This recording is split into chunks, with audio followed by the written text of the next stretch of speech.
I found home videos of my family that shouldn't exist. My brother died when I was 7 years old. He was 13. He drowned in the lake down the street from our house.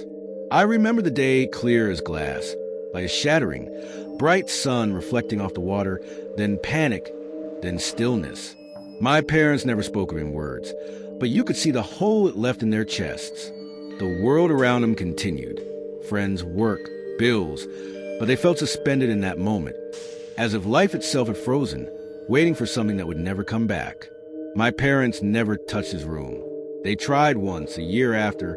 My mother stood in the doorway, her hand on the knob as if summoning courage, but she couldn't do it.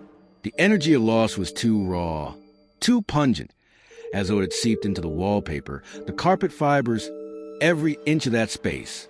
After that, the door just stayed shut. His room became a kind of museum of him. A shelf of trophies from Little League, a stack of dog-eared comic books, a guitar with a cracked fretboard leaning uncertainly in the corner. That was 11 years ago. His room still looks the same. This morning, while I was packing for college, I thought I'd finally go in there. My plan wasn't anything dramatic. I just wanted to grab a few hoodies, his old gray hoodie, the one with the drawstrings frayed at the ends, and maybe a keepsake or two to take with me. A patch he'd sewed onto his backpack in summer camp. A well-worn novel he couldn't bear to finish. Something to hold on to when I got homesick in a dorm room half a country away. My roommates would be tossing moving boxes around. I wanted a talisman of home, something that fit in my luggage. Full transparency. I've been in his room plenty of times before. I've sat on his bed, running my fingers over the grooves in the wooden headboard he carved himself. I've looked through his shelves at the spines of books he never got to read, imagining him there on the chair, engrossed. But I've never really gone digging. That felt wrong, and I really had no inclination to. It was like rummaging through someone's soul, rifling through memories you weren't invited to see. I just missed my brother. That wasn't my intention today either. It wasn't my intention to find a stack of DVDs shoved into the bottom drawer of his dresser. I was zipping a duffel bag, canvas the color of spilled ash, when a glint of white plastic caught my eye in a half-open drawer. 3 of them, labeled simply in black Sharpie, 1, 2, and 3, the handwriting, slightly curled, like each digit was weighed down by an invisible burden. Looked familiar. Could it be his? I closed the drawer, tried to ignore it, and finished packing. Then I paused. I'd never seen these before. How could I have missed them? Why would my parents hide DVDs? The only DVD player in the house is still hooked up to his old TV. Everything else went streaming years ago. For a minute, I told myself not to do it. They weren't mine. They probably didn't matter. I gathered the hoodies, the patch, the book, and placed them all in my bag. I leaned in the doorway for one last look. Oh God, I could see it now. The books, the trophies, the cracking guitar, but turned and left, carried my bag down the stairs, skirted past my mother at the kitchen island, who didn't look up from slicing strawberries. She never notices when I enter or leave that room. My father was out mowing the lawn. I could hear the engines drone through the open window. It was exactly like old times. I put the DVDs back in his drawer, shut it, and walked away. I told myself I was done. I had to get to the airport. I had a plane to catch. But tonight, they started calling to me. I know how that sounds. I know you're thinking it was just my curiosity eating at me, a mild itch of intrigue that wouldn't let go. But it wasn't like that. It felt physical. A pull in my chest, like gravity had turned sideways. My heart throbbed in time with some silent metronome. It was as if the discs were whispering through the wood. Come back! So I crept back across the hall. The overhead lights were off, and only a sliver of hallway light cut through crack under the door. I slipped in, footsteps silent on the threadbare carpet. I closed the door behind me and slid the lock into place, just in case my parents heard. Their muffled conversation from downstairs sounded distant, like ghosts in another house. I sat on his bed. The mattress sagged in the middle where he used to flop down after school, kick off his boots, and toss his bag.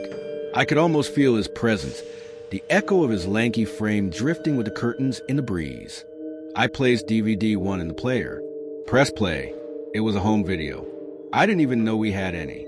I don't remember my parents ever owning a camera. Maybe they rented one. Maybe they borrowed. The picture rippled with static, then cleared just enough to show something. The room was unfamiliar. The furniture looked wrong. Everything too big or too small, shifting every time the frame skipped. Sometimes it almost looked like a bedroom. Sometimes more like a hallway. The ceiling tilts at odd angles. The corners blur, bending into shadow. No faces. No clear shapes. Just flickering shadows that drift across the screen like smoke. Because there are voices. Familiar ones. My mother's laughter, light and musical, like wind chimes. The clink of dishes from the kitchen. Silverware scraping ceramic.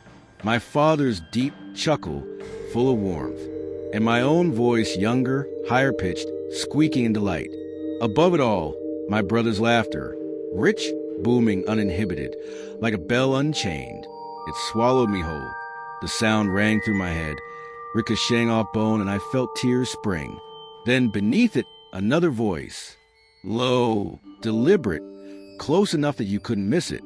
You haven't noticed yet. Then the video cut off. Just like that, the screen went black. The sudden silence slammed into me like a physical blow. I scrambled to rewind it, heart pounding. What did it mean? Who was speaking? How could a home video, an innocuous recording, contain something so off? I didn't think about the other 2 discs, still stacked under the TV. I just wanted to hear him laugh again. That laugh, the sound teased my grief like a ghost. I tried not to think about the end, though the fear of it creeped slowly up my spine as I hit play. And again the room, flicker, my mother's laugh, my father's voice, my own, then that voice. It felt like it was inside my skin. You're late. I hit pause. The remote slipped from my hand. I sat in darkness, pinned to the silence. The only sound, the hum of the TV's glowing innards, my pulse in my ears. I tried to rationalize. Maybe the DVD was mislabeled. Maybe someone spliced an audio from another tape. Some prank. But the quality, it was too clean, too blended. And the voice, it knew things. It spoke to me. I pressed play again, this time pausing every few seconds, desperate to make sense of what I was seeing. But nothing held still. Doors shifted. Walls bled into each other. A hallway became a living room. Color drained until everything was sepia-toned, like an old photograph. I felt my head spin, like the camera was spinning inside my brain. Then I froze the frame just before the moment he laughed. And there it was, a caption, faint and yellow, burned into the corner of the screen. July 30th, 2015. 7 months after my brother drowned. My first thought was that it was a glitch. It had to be. The camera must have been off by a year. There's no other explanation. I forced myself to breathe slow and steady, pressing my hand against my mouth to stop it from shaking. Then I pressed play again. His laugh filled the room, and for a second, my fear washed away. It was just him again. He was alive, warm, present. A bittersweet rush of comfort and grief coursed through my veins.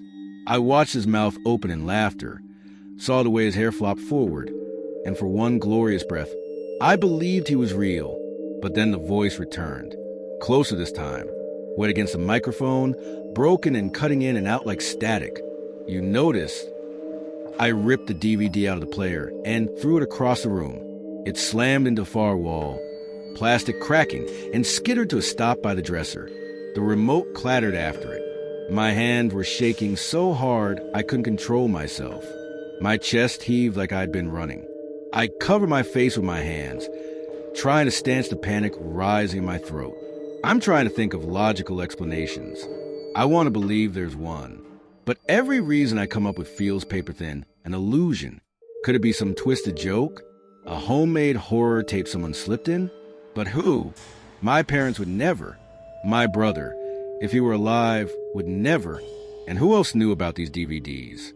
I've lived here my whole life. I bolted back to my room and dug under the covers. Like that would help.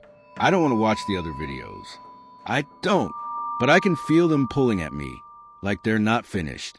Like I owe them something. I can't sleep. It's dark. It's late. The rain just started.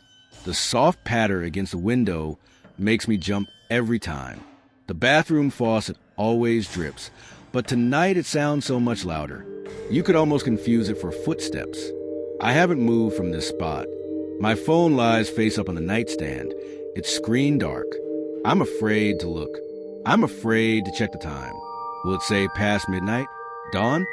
Somewhere in the black mirror of my screen, it might be waiting. I can't stop thinking about the second and third discs. What they hold, what voices they hide, what memories they bleed. I thought I left it behind. I thought by moving on, by going to college, by leaving this house, I could let the grief settle into something manageable. But this is something else. This is a door reopening. I don't know what's real anymore. I don't know if these videos are visions or messages or curses. All I know is that tomorrow I'll have to face my parents. I'll have to explain why I'm still here, why I'm so afraid of the dark corners of this house. I'll have to tell them that his room, this museum of absence, is no longer silent. Because I heard him. I heard him laugh again. And I heard something else. Something alive. I'm too afraid to look at the clock. Too afraid to dare the shadows. But I can't stop thinking, who made these tapes? And more terrifying, why?